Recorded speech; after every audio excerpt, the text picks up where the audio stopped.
नमस्कार, मैं हूं आशीष त्रिपाठी और आज इन खबरों की शुरुआत करेंगे एक दुखद खबर के साथ। सेना के हेलीकॉप्टर हादसे से जुड़ी ये खबर। दरअसल आज शाम सीडीएस जनरल बिपिन रावत के पार्थिव शरीर को दिल्ली लाया जाएगा। 13 लोगों के पार्थिव शरीर कुल मिलाकर आएंगे आज, चूंकि सभी को श्रद्धांजलि यहां पर अर्पित की जाएगी। पूरे देश में शोक की लहर है इस वक्त। सीडीएस जनरल बिपिन रावत, उनकी पत्नी का भी अंतिम संस्कार आज किया जाना है। साथ ही आपको यह भी बता दें कि आज संसद में रक्षा मंत्री राजनाथ सिंह इस पर बयान देंगे। और तमिलनाडु के कन्नूर में यह हादसा हुआ था। हेलीकॉप्टर जो कि भारतीय वायुसेना का था, Mi-17 V5, इस हेलीकॉप्टर के क्रैश के दौरान इस हादसे में घायल हुए सीडीएस जनरल बिपिन रावत अब हमारे बीच नहीं रहे और आज उनका पार्थिव शरीर दिल्ली लाया जाएगा। कन्नूर हादसे में chief of defence staff general Bipin Rawat समेत 13 लोगों की जान चली गई। जनरल रावत का निधन राष्ट्र के लिए एक बहुत बड़ी क्षति है। यह हादसा कैसे हुआ, क्या घटनाक्रम रहा वहां, आइए देखते हैं।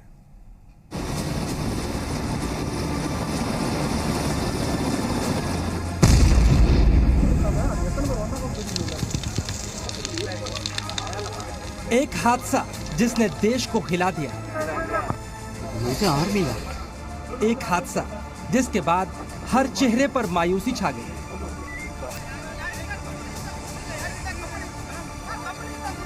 एक हादसा जिसका कारण अभी तक नहीं पता, लेकिन इस हादसे के कारण भारत के chief of defence staff general Bipin Rawat वक्त से पहले इस दुनिया से विदा हो गए। इस हादसे ने भारत के एक नायक को छीन लिया। इस हादसे के बाद पूरा देश गम में डूब गया। ये देश के लिए बहुत ही ज़बरदस्त झटका है। बिपिन रावत बहुत बड़े पैमाने पर फोर्स की मॉडर्नाइजेशन में जुड़े हुए थे, फोर्स की इंटीग्रेशन और जॉइंटनेस को प्रमोट करने में लगे हुए थे। सारे ही इलाके से, चाहे वो पाकिस्तान के खिलाफ हो या चाइना के खिलाफ है, उससे वाकिफ़ थे। बार बार पाकिस्तान और चाइना को वार्न करते थे कि अगर किसी प्रकार से हिंदुस्तान को ललकारा तो हिंदुस्तान मुंह तोड़ जवाब देने के लिए तैयार है। इस हादसे की तस्वीरें इतनी भयावह थी कि देखने वालों का दिल अनजानी आशंका के डर से पहले ही घबराने लगा था। जब पहली बार ये खबर आई कि जनरल बिपिन रावत को लेकर जा रहा हेलीकॉप्टर हादसे का शिकार हो गया है, तो देश को इस बात की चिंता होने लगी कि हिंद की सेना का ये नायक सुरक्षित तो है। सबके दिमाग में सवाल था, आखिरकार ये हादसा हुआ कैसे। भारतीय वायुसेना के अत्याधुनिक Mi-17 V5 हेलीकॉप्टर पर सवार होकर जनरल बिपिन रावत वेलिंगटन के लिए निकले थे। सुबह 11:47 पर उनका हेलीकॉप्टर सुलूर एयरबेस से निकला। हेलीकॉप्टर में उनके साथ उनकी पत्नी मधुलिका रावत मौजूद थी। ब्रिगेडियर LS लिद्दर और लेफ्टिनेंट कर्नल हरजिंदर सिंह भी उनके साथ मौजूद थे। इसके अलावा 5 PSO और चालक समेत कुल 14 लोग इस हेलीकॉप्टर पर सवार थे। हादसे के वक्त जनरल बिपिन रावत का हेलीकॉप्टर सुलूर से कोयम्बटूर के बीच नीलगिरी के जंगल में था। दोपहर 12:20 पर जब यह हादसा हुआ, उस वक्त जनरल बिपिन रावत का हेलीकॉप्टर अपनी मंजिल से सिर्फ 10 किलोमीटर दूर था। प्रत्यक्षदर्शियों के मुताबिक उन्होंने अचानक हेलीकॉप्टर को नीचे आते देखा। इसके बाद जो तस्वीरें दिखाई दी, उसमें हेलीकॉप्टर कई टुकड़ों में बिखरा हुआ दिखा। लगभग हर टुकड़े से आग की लपटें उठ रही थी। हादसे वाली जगह पर बड़े पेड़ टूटे और जलते दिखाई दिए। स्थानीय लोगों ने सबसे पहले आग बुझाने की कोशिश शुरू की। सेना के अफसरों और कोबरा कमांडोज की टीम भी जल्दी पहुंच गई। हादसा भयानक था, लेकिन जनरल बिपिन रावत समेत बाकी घायलों को एयरलिफ्ट करके वेलिंगटन के मिलिट्री अस्पताल ले जाया गया। सेना से लेकर सियासत तक, संसद से लेकर सड़क तक, हर जगह जनरल बिपिन रावत की सलामती की दुआएं मांगी जाने लगी। हालांकि खबरें परेशान करने वाली आ रही थी। शाम तक हादसे का शिकार हुए हेलीकॉप्टर में सवार 14 में से 13 लोगों के नहीं रहने की खबर आई और उसमें एक नायक जनरल बिपिन रावत का भी था। पूरा देश शोक में डूब गया। जनरल बिपिन रावत का जाना पूरे देश के लिए बहुत बड़ा सदमा था। जनरल बिपिन रावत एक उत्कृष्ट सैनिक थे, एक सच्चे देशभक्त। उन्होंने हमारे सशस्त्र बलों और सुरक्षा तंत्र के आधुनिकीकरण में बहुत योगदान दिया। सामरिक मामलों पर उनकी अंतर्दृष्टि और दृष्टिकोण असाधारण थे। उनके निधन से मुझे गहरा दुख पहुंचा है। शायद देश के सबसे बड़े सैन्य अधिकारी के अचानक हादसे में यूं चले जाने से सारा देश दुखी है और अब देश इस पराक्रमी नायक को आखिरी विदाई देने की तैयारी कर रहा है। देखिए, इस वक्त सीडीएस जनरल रावत का ये घर है और घर के बाहर पुलिस ने बैरिकेडिंग कर दी है, यहाँ रस्सियाँ लगा दी हैं और ये तभी इस तरीके से चीज़ें होती हैं जब कोई बड़ा अगर देखा जाए तो इस तरीके की क्षति होती है या कोई मैसिव वीआईपी मूवमेंट्स होते हैं। तो यहाँ पर जो दिल्ली पुलिस है और मिलिट्री पुलिस है उनकी संख्या यहाँ बढ़ती जा रही है। यहाँ से गाड़ियों को आसपास से हटा दिया गया है, मीडिया को दूर कर दिया गया है। यह हादसा इतना खतरनाक था कि हेलीकॉप्टर में सवार लोगों की शिनाख्त के लिए अब डीएनए टेस्ट भी करवाया जाएगा। लेकिन इस हेलीकॉप्टर हादसे में जनरल बिपिन रावत, उनकी पत्नी, सेना के तमाम अफसरों और जवानों का इस तरह चला जाना दिल तोड़ने वाला है। इस हादसे के बाद इससे पहले हुए हवाई हादसों की तस्वीरें भी आंखों के सामने तैरने लगी। कृष्ण मोहन मिश्रा के साथ मनीष शुक्ला, जी मीडिया। चलिए बढ़ते हैं आगे। आपको बता दें कि हरियाणा के मुख्यमंत्री मनोहर लाल ने भी ट्वीट करते हुए लिखा कि तमिलनाडु में दुर्भाग्यपूर्ण हेलीकॉप्टर दुर्घटना में chief of defence staff general Bipin Rawat, उनकी पत्नी और अन्य सशस्त्र बलों के अधिकारियों के निधन से देश को एक बड़ी क्षति हुई है। उनके परिवारों के प्रति मेरी संवेदनाएं हैं। पूरा देश इस वक्त इस दुखद घड़ी में दिवंगत लोगों के परिजनों के साथ है।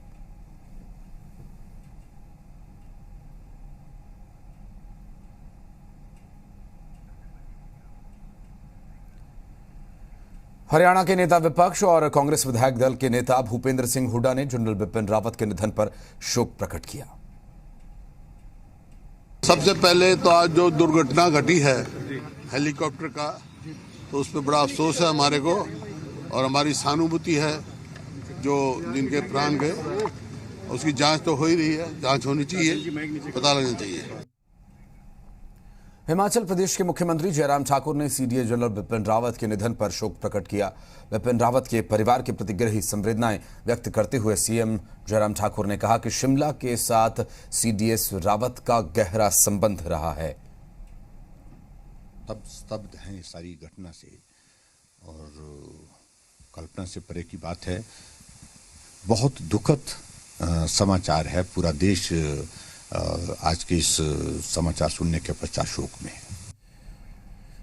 वाकई ये बहुत बड़ी गहरी क्षति पूरे देश के लिए है। और बढ़ते हैं आगे, करेंगे कुछ अन्य खबरों का। सिंघू बॉर्डर पर आज दोपहर 12 बजे एक बार फिर से संयुक्त किसान मोर्चा की बैठक होगी।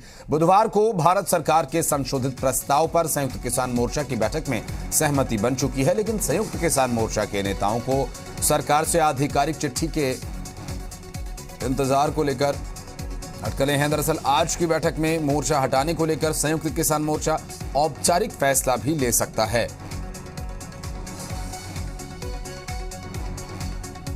एसकेएम की बैठक में सहमति हुई है। अभी सरकार के पास से एक अधिकृत हमारे पास ड्राफ्ट आएगा और जब ड्राफ्ट आ जाएगा उस पर फिर कल बैठक होगी और उसी बैठक में हम आगामी निर्णय और रणनीति बनाएंगे।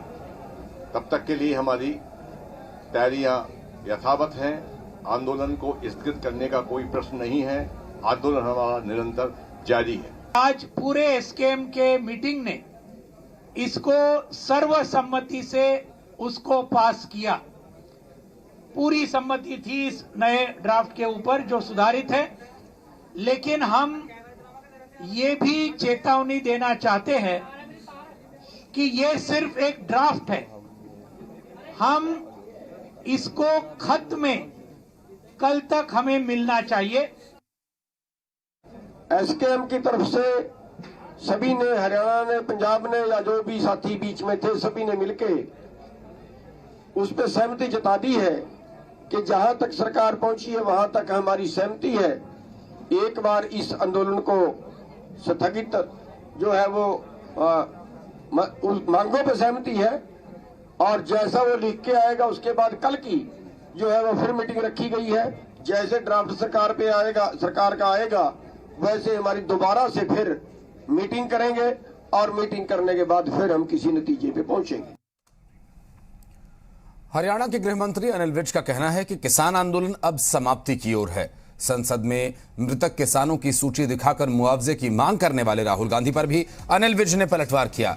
हरियाणा के गृह मंत्री ने कहा कि सरकार और किसानों के बीच बातचीत चल रही है और किसी तीसरे को बीच में पड़ने की जरूरत नहीं है। देखिए, मुझे लगता है कि किसानों का आंदोलन खत्म होने की दिशा में बढ़ रहा है।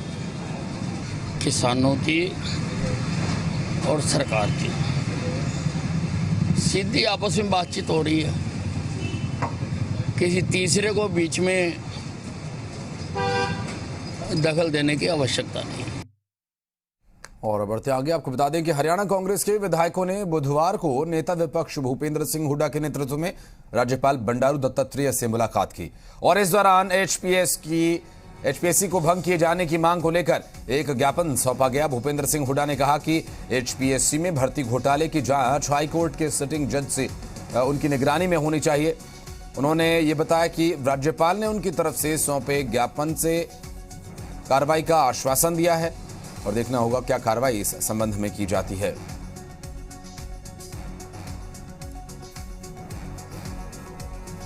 वो एचपीएससी है क्योंकि कॉन्स्टिट्यूशनल बॉडी है, इसको हटाने का कॉन्स्टिट्यूशनल प्रोसीजर शुरू करने की हमने दरखास्त की है और राज्यपाल जी ने बड़ा उस पर संज्ञान ली है और हमारे को विश्वास दिलाया है कि वो उचित कार्रवाई करेंगे। रोहतक पीजीआई में स्वास्थ्य सेवाएं पटरी से उतर गई हैं। नीट क्लियर कर चुके छात्रों को जल्द दाखिला दिए जाने की मांग को लेकर रोहतक पीजीआई के रेजिडेंट डॉक्टर्स की हड़ताल तीसरे दिन भी जारी रही और इमरजेंसी सेवाएं भी बंद रखी, जिससे रोहतक पीजीआई में भर्ती मरीजों को खासी दिक्कतों का सामना करना पड़ रहा है। डॉक्टर्स का कहना है कि जब तक उनकी मांगे नहीं मानी जाती तब तक हड़ताल इसी तरीके से जारी रहेगी। वहीं मरीज भी इस हड़ताल को लेकर अपने इलाज के लिए ओपीडी में जद्दोजहद करते नजर आए। आलम यह है कि अब मरीजों को खुद अस्पताल छोड़कर जाना पड़ रहा है। ये तो हम चाह रहे हैं कि सरकार इसको जल्दी से जल्दी इस मैटर को टेकअप करे और जल्दी से जल्दी सॉल्यूशन, एक कंक्रीट सॉल्यूशन दे ताकि हम भी अपना जो काम है उसमें लौट सकें। अभी यही है कि जैसे फोर्डा का आह्वान है, फोर्डा के आह्वान पे हमने सभी तरह की जो सेवाएं हैं वो उनसे अपने आप के रेजिडेंट्स को निकाल लिया। रेवाड़ी के गांव जेनियावास के पास एक हाईवे पर 3 युवकों को तेज रफ्तार डंपर ने टक्कर मार दी और तीनों युवकों की मौके पर ही मौत हो गई। तीनों दोस्त हाईवे किनारे खड़ी बाइक के साथ वहां पर खड़े थे और उसी वक्त डंपर ने उन्हें टक्कर मारी। दरअसल मृतक रेवाड़ी जिले के अलग अलग गांवों के रहने वाले बताए जा रहे हैं। धारूहेड़ा पुलिस ने मृतकों के शवों को कब्जे में लेकर जांच शुरू कर दी है। पानीपत में 8 साल पहले एक नव दंपत्ति ने अंतरजातीय प्रेम विवाह किया। 8 साल बाद लड़के ने अपने परिवार के साथ मिलकर लड़की से सुसाइड नोट लिखवाया और पत्नी को फंदे पर लटकाकर वहां से फरार हो गया, लेकिन बेटी ने अपनी मां को बचा लिया। पीड़िता 15 दिन तक जिंदगी और मौत से लड़ती रही और इस लड़ाई में जिंदगी तो बच गई, लेकिन महिला पैरों से अब लाचार है। पीड़िता केवल अन्न के रूप में पेय पदार्थ ही ले पा रही है। पीड़िता ने पुलिस से इंसाफ की गुहार लगाई है। ममता के पति नीरज ने उसको कुछ पिलाकर पानी में और फांसी पर लटका दिया मारने के लिए। तो उसकी बच्ची ने और वहां से भाग गया। उसकी बच्ची ने देखा तो उसकी बच्ची ने अपनी नानी और मामा को बुलाकर उसको दोबारा मेडिकल में भिजवाया। जिस समय पेशेंट हॉस्पिटल में आया था उस समय वो बिल्कुल मरणासन था, सांस नहीं ले पा रहा था। आते ही इमरजेंसी में हमारे डॉक्टर्स ने उसको ट्यूब डाल के उसको कृत्रिम सांस लेने की मशीन पे शिफ्ट किया, जिसको हम वेंटिलेटर बोलते हैं। ट्रीटमेंट की वजह से मेरा होश तो बहुत देर में आया, जैसे वेंटिलेटर पे रही हूँ, लेकिन मेरा शरीर सारा खत्म हो गया। मेरे पे हाथ पैर नहीं उठते थे, आवाज भी काफी दिनों बाद आई है, तो इसी वजह से मैंने अपनी कंप्लेंट भी बहुत लेट की है। ये सब बात हुई है। मैं तो ये चाहती हूँ कि मुझे इंसाफ मिले। शिवनी के पार्लियामेंट मेंबर राहुल ने यमुनानगर में समाजसेवी और उद्योगपति रोशनलाल कंबोज से मुलाकात की और राहुल ने यह कहा कि रोशनलाल कंबोज मेरे आदरणीय हैं, प्रेरणा स्रोत है। समाजसेवी और उद्योगपति रोशनलाल कंबोज ने राहुल कुमार का स्वागत किया। रोशनलाल कंबोज ने कहा कि राहुल कुमार जिस तरह से जर्मनी में अपने देश का नाम रोशन कर रहे हैं, मुझे उन पर गर्व है। और जर्मनी में उन्होंने राजनीति में एक सच्ची पहचान बनाई। जब राजनीति में अच्छे लोग आएंगे तो देश तरक्की करेगा ही। कहते हैं आसमान में उड़ान के लिए पंख नहीं, हौसलों की जरूरत होती है, और इसी बात को हिसार के रहने वाले लेक्चरर प्यारे लाल ने साकार कर दिखाया। मास्टर प्यारे लाल की मेहनत का ही यह सिला है कि उन्हें राष्ट्रपति रामनाथ कोविंद ने सम्मानित किया। अवार्ड लेकर स्कूल पहुंचे प्यारे लाल का हिसार के गंगवा में गर्मजोशी के साथ स्वागत किया गया। प्यारे लाल पिछले 9 वर्षों में करीब 1800 महिला और पुरुषों को साक्षर कर चुके हैं और इसके लिए उन्होंने अथक प्रयास किए। साथ ही स्वच्छता, पौधारोपण, हर घर शौचालय अभियान, कन्या जन्म पर कुआं पूजन, नशा मुक्ति सहित कई अभियान उन्होंने चलाए। हमारे स्कूल से हमारे प्राध्यापक श्री प्यारे लाल जी को नेशनल अवार्ड मिला, इसकी हमें बहुत खुशी है और यह हमारे लिए प्रेरणा का स्रोत है। इससे और लोग भी उत्साहित होंगे कि वो भी इसी तरह से एफर्ट्स करके कुछ प्राइज जीते। गंगवा स्कूल के लिए बहुत ही गर्व की बात है कि हमारे बीच में से ही हमारे आदरणीय प्राध्यापक श्री प्यारे लाल जी को जो ये सोशल वेलफेयर डिपार्टमेंट की तरफ से सर्वश्रेष्ठ कर्मचारी का पुरस्कार मिला है। और बुधवार को दिल्ली में कांग्रेस अध्यक्ष सोनिया गांधी से हिमाचल कांग्रेस के अध्यक्ष कुलदीप सिंह राठौड़ ने मुलाकात की। उपचुनाव के बाद सोनिया गांधी से ये उनकी पहली औपचारिक मुलाकात थी। हिमाचल उपचुनाव में हिमाचल कांग्रेस ने सभी सीटों पर बीजेपी को हराया। कुलदीप राठौड़ की सोनिया गांधी से हुई मुलाकात के कई मायने निकाले जा रहे हैं।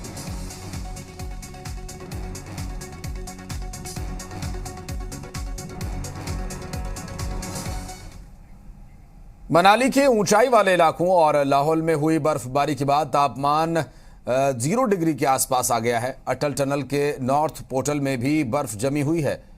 बर्फ हटाने का काम लगातार जारी है, लेकिन सड़क पर जमी ब्लैक आइस से मनाली लाहौल रूट पर वाहनों की आवाजाही पूरी तरह से प्रभावित हुई। हालांकि छोटे वाहन और 4x4 वाहनों की आवाजाही जारी है और इन दिनों बड़ी तादाद में सैलानी मनाली पहुंच रहे हैं। प्रशासन ने सभी से एहतियात बरतने की अपील की है।